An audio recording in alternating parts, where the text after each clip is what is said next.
So you've got to remember, while I'm telling you these stories, they're all coming from memory because naturally at my age I've seen all this and they just stick in the mind.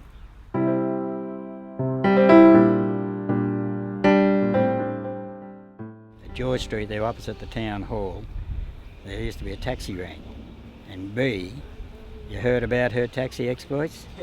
She would jump in the cab and she wouldn't get out. And many a time I have been in the taxi, when I say many a time, 3 or 4 times, and I've said to the taxi driver, "Oh, you've got B with you?" And he says, "Yeah." He says, "She won't get out." He says, "She can stay there if she wants to get out." So she said, "I don't bother now trying to get her out." And B was in there and I was in there, and I said that happened to me about 3 or 4 times.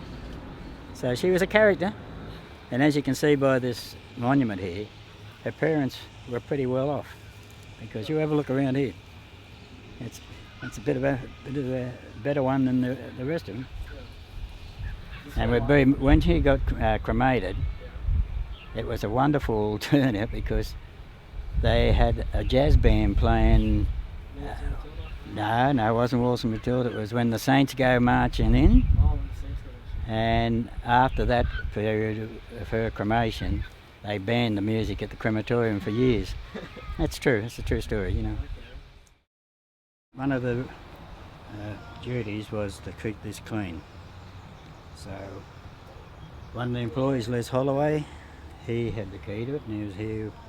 This was in January, it was summertime, and one of his jobs was to, it was annual cares. He had to mow the annual cares and things like this. So anyway, it come on the rain, a storm.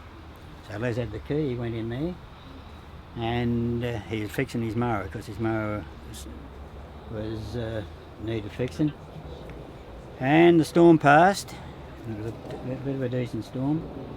And about half hour later, he heard a knocking on the door, and he said, "I'll be out in a moment." He thought it was me or one of the other workmen. And it was a fella, and this is a true story, it was a fella who had parked his car over there, and he was just thinking he'd go and have a look. And when he knocked on that door and Les says, "I'll be out in a moment," he got the shock of his life. Now that is a true story because Les thought it was me. So Les opened the door and the bloke was standing here, you know, and that is a true story.